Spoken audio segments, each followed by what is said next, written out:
Alhamdulillah nahmaduhu wa nasta'inuhu wa nastaghfiruh wa na'udzu billahi min shururi anfusina wa min sayyiati a'malina. May yahdihillahu fala mudilla lahu wa may yudlil fala hadiya lahu. Asyhadu an la ilaha illallah wahdahu la syarika lahu wa asyhadu anna Muhammadan abduhu wa rasuluh. Allahumma salli wa sallim wa barik ala hadzal nabiyil karim wa ala alihi wa sahbihi ajma'in. Amma ba'du fa ya ibadallah, usikum wa nafsi bitaqwallah wa ta'atihi la'allakum tuflihun. Qala Allah Ta'ala fil Qur'anil Karim, a'udzu billahi minasy syaithanir rajim. Bismillahirrahmanirrahim. Ya ayyuhallazina amanu taqullaha haqqa tuqatih wa la tamutunna illa wa antum muslimun. Wahai orang-orang yang beriman, dalam bertakwa kepada Allah dengan takwa yang sesungguh-sungguhnya, jangan mati melainkan dalam keadaan beragama Islam. Shadaqallahul azim. Maha benar Allah atas segala firman-firman-Nya. Ma'asyiral muslimin, sidang jamaah Jumat yang dirahmati Allah. Alhamdulillah, syukur kepada Allah karena Allah masih memberi waktu, kesempatan kepada kita hari ini 11 Rajab kita dapat hadir di rumah Allah yang amat mulia ini dalam rangka menunaikan kewajiban kita sepekan sekali, yakni sholat Jumat berjamaah. Salawat dan salam kehadirat junjungan alam baginda Rasulullah Muhammad sallallahu alaihi wasallam beserta keluarganya dan juga para sahabatnya sekalian. Semoga dengan izin Allah kelak di yaumil akhir nanti kita akan memperoleh syafaatnya. Amin ya rabbal alamin. Bapak-bapak dan saudara-saudara hadirin sidang jamaah Jumat yang dimuliakan Allah Subhanahu wa taala. Tahun 2023 ini merupakan tahun harapan bagi kita. Harapannya adalah tahun ini lebih baik dari tahun-tahun sebelumnya. Mangkana khairan min amsihi fahuwa rabihun. Barang siapa keadaannya pada hari ini lebih baik dari kemarin, dari tahun-tahun sebelumnya, maka manusia itu tergolong rabih, mendapat kemenangan di sisi Allah. Dan memang ke depan itu adalah harapan. Yang sudah lewat adalah masa lalu. Masa lalu jadi barometer buat kita untuk menatap masa depan. Sebab orang yang bijak itu adalah mandana nafsah, orang yang dapat menguasai dirinya, orang yang dapat mengendalikan hawa nafsunya. Itulah orang yang bijaksana, orang yang pintar, orang yang cerdas. Sebab banyak manusia yang tidak bisa menguasai dirinya, tidak bisa mengendalikan hawa nafsunya. Maka hawa nafsunya dijadikan Tuhan, dirinya dijadikan segala-galanya demi kehidupan dunia yang fana ini. Maka orang cerdas, orang bijak adalah orang yang bisa menguasai diri dan mengendalikan hawa nafsu. Sebab hawa nafsu tidak ada batasnya. Dunia ini bagaikan air laut, semakin diminum semakin haus. Di sisi lain, dunia ini seperti sebelah sayap nyamuk, tidak berharga. Imam Syafi'i mengatakan dunia ini laksana bangkai. Maka orang yang mengejar dunia lupa akhirat, hakikatnya mengejar bangkai. Orang yang hidupnya dia curahkan untuk dunia ini, hakikatnya dia mengejar sayap nyamuk, kecil tak bermakna. Dan memang ada orang-orang yang seperti itu.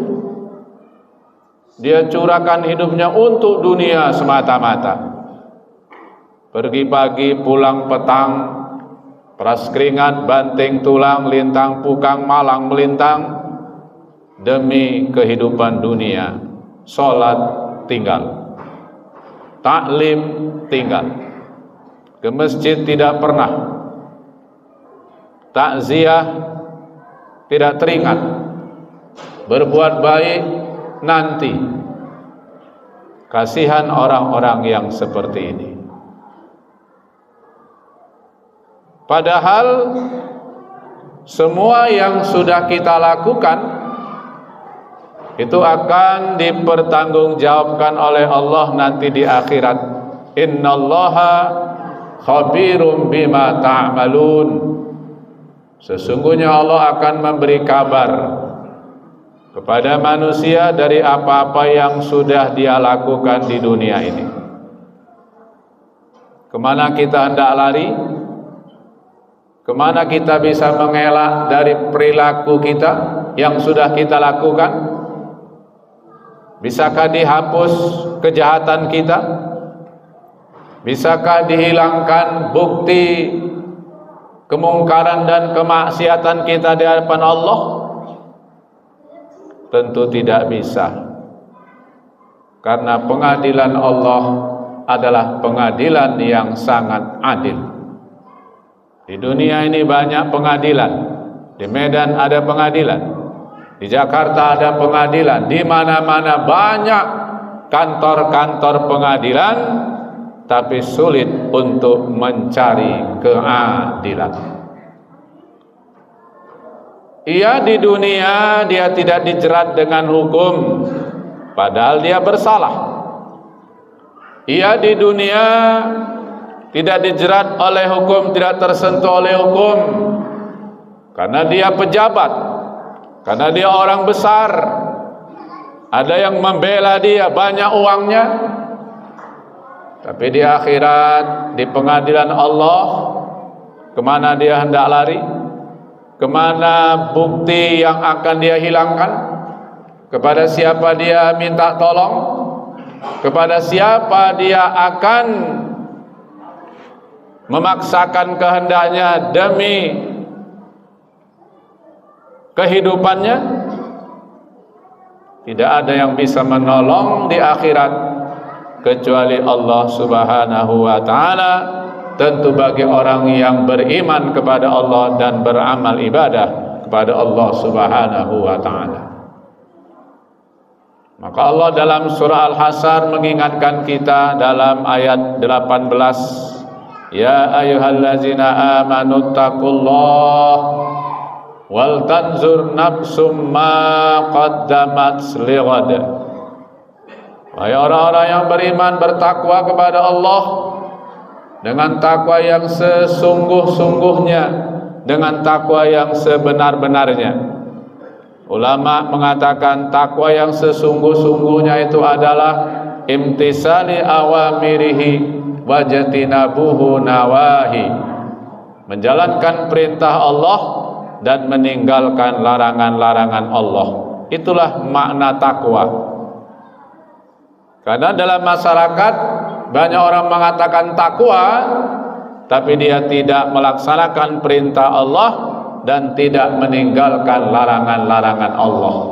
Terkadang perintahnya dia kerjakan, larangannya pun dia kerjakan. Sholat dia lakukan, nyolong pun dia kerjakan. Haji dia lakukan, zalim pada rakyat tak pernah berhenti dia lakukan sampai dia mati. Ini namanya bukan takwa kepada Allah Subhanahu wa ta'ala. Wal tanzur nafsum ma qaddamat lighad. Setiap diri-diri manusia dalam melihat hari esok. Karena hari esok itu adalah harapan. Masa depan kita hari esok. Maka Nabi mengatakan i'mal lidunyaka ka'annaka ta'isu abada wa'mal li akhiratika ka'annaka tamutu ghada. Hari ini kita bekerja untuk hari esok. Itulah namanya harapan. Orang kalau sudah tidak punya harapan, dia tidak mau lagi bekerja, tidak mau lagi makan, tidak mau bicara. Kenapa? Karena tidak ada lagi harapan hidup. Itu tandanya sebentar lagi inna lillahi wa inna ilaihi raji'un, alias mati. Tapi orang yang punya harapan, dia punya semangat. Tafa'ul jiddiyah, semangat yang menggebu-gebu. Untuk apa? Ibtigha'i mardatillah. Yang utama adalah menggapai ridho Allah. Itu yang utama. Sebab kalau Allah sudah ridho, apapun yang kita minta insya Allah dikabulkan. Kalau Allah sudah ridho, Allah sayang kepada kita, dan Allah mencurahkan barokah dan rahmatnya kepada kita dari langit maupun dari perut bumi ini. Syaratnya kalau Allah ridho kepada kita. Bagaimana cara mencari ridho kepada Allah? Ittaqullah, ta'at, tunduk, patuh kepada Allah. Sami'na wa ata'na, dengar apa kata Allah, laksanakan apa yang diperintahkan Allah. Hadirin jamaah yang dirahmati Allah Subhanahu wa ta'ala, hari ini kita bekerja untuk hari esok. Hari ini di dunia kita beramal untuk hari akhirat. Wa'mal li akhiratika ka'annaka tamutu ghadan. Beramallah kamu seolah-olah kamu besok akan mati, supaya timbul khusyuk dalam ibadah, seolah-olah besok kita akan mati. Dalam pertempuran dunia ini mencari nafkah, seolah-olah hidup selama-lamanya. Maka antara hidup selama-lamanya dengan besok mati, insya Allah akan seimbanglah kehidupan kita fid dunya wal akhirah, dunia dan akhirat. Tidak berat dunia dan tidak berat akhirat. Kebanyakan manusia lebih berat dunianya ketimbang akhiratnya. Iya, memang dunia ini diatur oleh uang, segala-galanya duit. Sampai mana? Sampai manusia mati, masuk kuburan, maka duit tidak lagi mengambil peranan yang penting. Lalu apa yang mengambil peranan ketika kita sudah berada di alam kubur, alam barzakh? Amanu wa amilus sholihat, iman dan amal-amal soleh. Jadi kalau kita pahami hal ini, kita tidak ubud dunia, tidak cinta dunia, tidak rakus dunia, tidak menghalalkan segala cara untuk mencapai tujuan. Itu namanya komunis, ateis, orang nggak bertuhan. Cara apapun halal, yang penting dapat. Na'udzubillah, summa na'udzubillah. Karena ada hidup setelah mati, ada akhirat setelah dunia yang akan mempertanggungjawabkan segala amal perbuatan kita di dunia ini.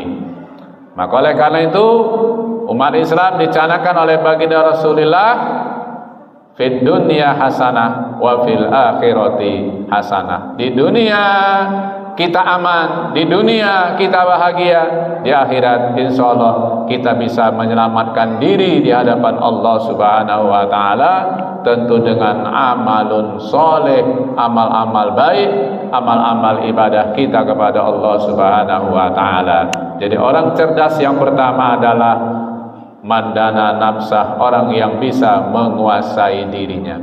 Yang kedua, wa amila lima ba'dal maut, orang yang beramal ibadah sebelum mati. Kalau udah mati nggak guna amal ibadah.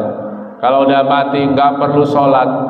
Kalau sudah mati nggak perlu sedekah, nggak perlu berbuat baik, nggak perlu haji, nggak perlu umroh, nggak perlu beribadah kepada Allah. Kenapa? Sudah mati. Lalu kalau sudah mati, yang tinggal adalah mempertanggungjawabkan segala amal perbuatan semasa hidup di dunia. Faman ya'mal misqala dzarratin khairan yarah wa may ya'mal misqala dzarratin syarran yarah. Maka barang siapa yang berbuat baik, kita anggap kecil, berat, terlambat. Orang selalu berbuat baik itu berat, terlambat, nanti-nanti, tetapi itu akan diperlihatkan Allah pahalanya kepada kita nanti di akhirat. Padahal Allah mengingatkan kita, fastabiqul khairat. Kalau berbuat baik itu berlomba-lomba, sur'ah, quickly, cepat, jangan terlambat, jangan nanti-nanti, jangan santai-santai, tapi cepat dalam berbuat kebaikan. Itu pesan Allah. Maka Rasul mengatakan, siapa yang pertama datang ke masjid untuk melaksanakan sholat, maka pahala seperti sedekah seekor unta, besar pahalanya. Yang nomor 2 datang ke masjid pada hari Jumat, pahalanya seperti sedekah seekor kambing, agak kecil dari unta. Yang nomor 3, seolah-olah dia bersedekah, pahalanya seperti seekor ayam, tambah kecil. Yang nomor 4, telur ayam. Bagaimana yang ketinggalan sesudah imam naik di atas mimbar? Ini yang harus kita pikirkan. Jangan terus terlambat berbuat kebaikan. Malah ada orang yang tidak mendengar khutbah, cuma ikut sholat 2 rakaat. Padahal sholat Jumat ini adalah pengganti zuhur 4 rakaat. Yang 2 rakaat khutbah, yang 2 rakaat sholatnya. Inilah kalau kita tidak belajar, malas hadir di majlis taklim, malas membaca, malas mendengar, malas bertanya, akhirnya kita bodoh selama-lamanya dan ketinggalan selama-lamanya.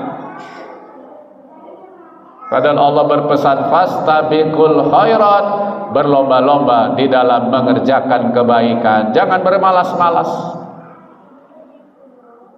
Hadirin jamaah yang dirahmati Allah Subhanahu wa taala, wa amila lima ba'dal maut, iman dan amal inilah yang akan mengambil peranan ketika kita sudah berada di alam kubur, di alam barzah, dan di akhirat nanti. Duit sudah tidak laku lagi. La yanfa'u malun wala banun illa man atallaha biqalbin salim.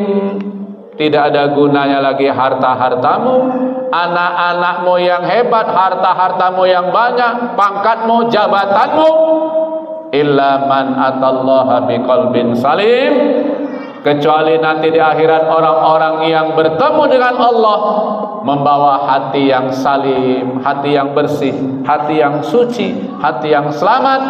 Karena di dunia ini dia taat dan tunduk kepada Allah Subhanahu wa taala, bisa mengendalikan dirinya dan bisa mengendalikan hawa nafsunya, lalu dia pun meningkatkan iman dan amal-amal solehnya semasa dia hidup di dunia ini, tanda dia syukur kepada Allah Subhanahu wa taala.